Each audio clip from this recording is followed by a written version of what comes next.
CPAC in beautiful British Columbia. As I said at the outset, we used to love to vacation here as kids, and including here in Surrey. And I always remember my parents' friends who were welcoming us here. They could afford homes. They felt safe. Life was affordable and optimistic. And my folks would tell me that if I worked hard enough, one day I could even have a little cabin or cottage in beautiful BC. And that was the kind of optimism we grew up with in Canada. A beautiful, hopeful future. It was the deal, simple deal. You work hard, you get a great life. And I think that my friends who are here with me today would agree. Sukhman Gill, our Member of Parliament for Abbotsford, South Langley. Sukhman, thank you very much for being here, and congratulations on your election. Candidate Sukh Pander, and of course Jesse Sahota, not only a candidate but also a police officer and a wrestling coach. He is acting as security for me here today. Look at the shoulders on this guy, strong guy. And they grew up with the same hope and the same deal in Canada. You work hard, you get a great life, and that's why people come to this country. But after 10 years of Liberals, everything costs more. It's impossible for our youth to afford homes. Single mothers wonder how they'll feed their kids. Food price inflation is on the rise again. We saw it just today. We see Liberals have not only doubled the national debt, they have doubled the housing costs, doubled food bank lineups, and doubled gun crime. Here we are today at a location that was the victim of one of those very crimes. Let me read from Red FM. Surrey Police Service officers are investigating a shooting incident at the Royal King Banquet Hall located in the Pale Business Centre. According to police, damage to the exterior of the banquet hall was discovered by staff at 1 a.m.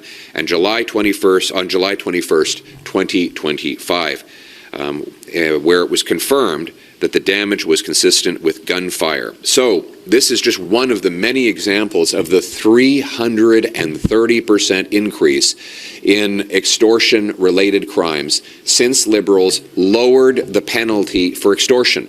They removed mandatory prison sentences for extortion with a gun. No wonder crime is raging out of control. Crime, costs, immigration, housing prices are all out of control after 10 years of Liberals, and Mark Carney promised to be different. Instead, everything is worse. The deficit is worse under Carney than it was under Trudeau. The crime is rising under Mark Carney. Our economy is falling, with $60 billion of net investment fleeing our country since he became Prime Minister. Not a single new pipeline, so not a single new proposal for an LNG plant or nuclear plant or port expansion has been made since Mark Carney took office, promising that he was going to reverse weak Liberal economic policies. In fact, he has given a gift to President Trump, as $60 billion of Canadian investment has fled the country in less than the half a year since Mr. Carney took office. And speaking of trade, he promised he could handle Trump. He said that he could negotiate a winning deal. So far, American tariffs have doubled on Canada, and we're now losing a trade war with China, which is hammering our farmers and fish harvesters. As Mark Carney fails abroad, Canadians pay the price here at home.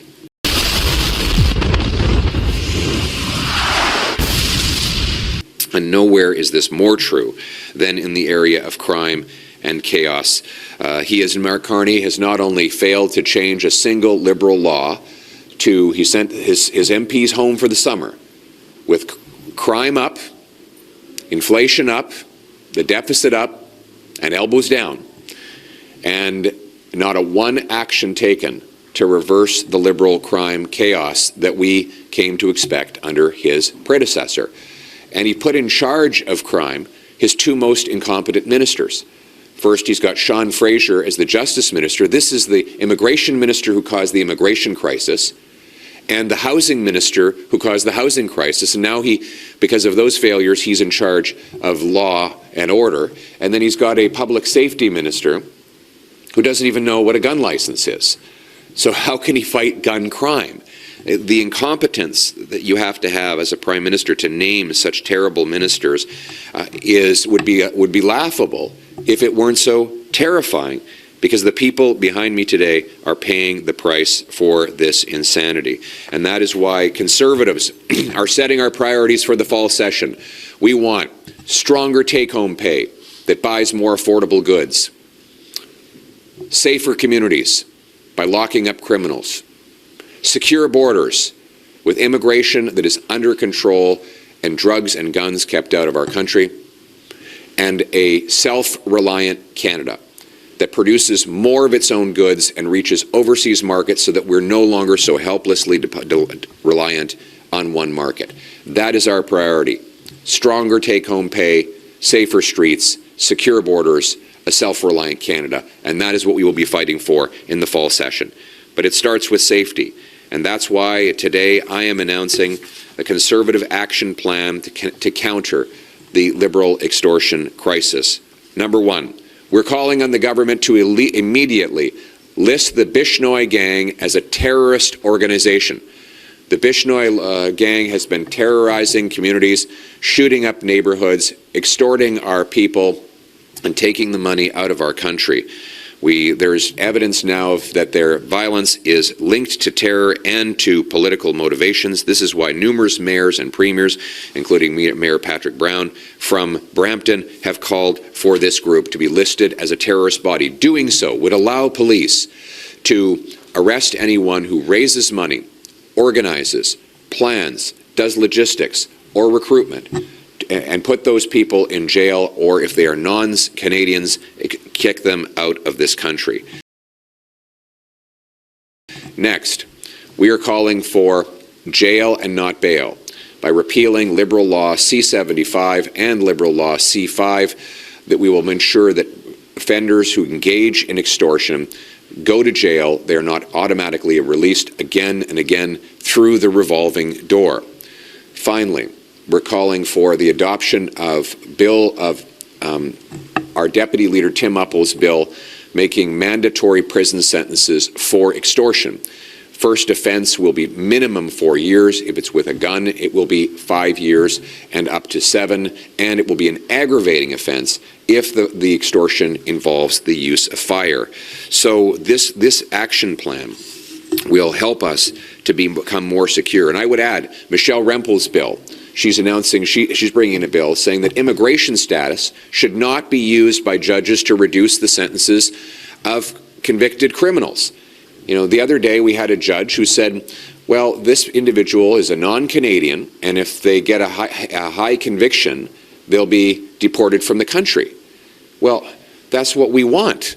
If someone commits a crime when they're here as a visitor, we want them to do a sentence in prison and then get the hell out of Canada. We don't want to keep criminals in our streets. We don't want to invite criminals to our country. Every single criminal who visits our country and is a non-Canadian should be quickly deported from our country. The Liberals, under Mark Carney, have lost track of 600 convicted criminals who are wandering our streets committing even more crime. These are not even Canadian citizens.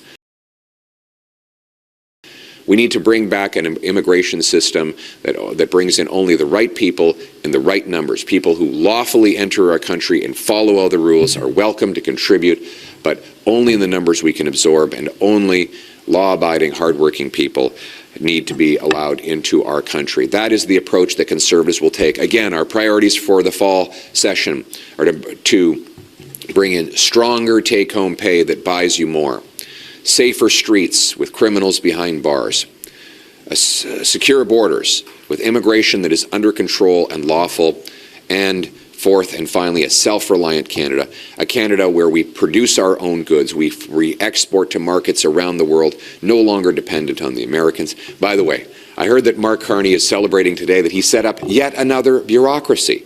This is his answer to the American tariffs. He's going to create a new office. Mr. Carney, we don't need more bureaucrats and offices in Ottawa. We don't need to build an office. We need to build pipelines, mines, LNG plants, nuclear plants. Not one of those projects has been proposed since Mark Carney took office. And that is why our Sovereignty Act, the Canadian Sovereignty Act that Conservatives are proposing, will repeal the anti-energy laws, make this the fastest place to get a permit, end capital gains tax when you reinvest the money in Canada to bring back the hundreds of billions of dollars of investment that the Carney Liberals have lost our country. Bring it back to Canada, make this a strong, self-reliant country for a change. That is our purpose, that is our mission. Now, Let's get to work.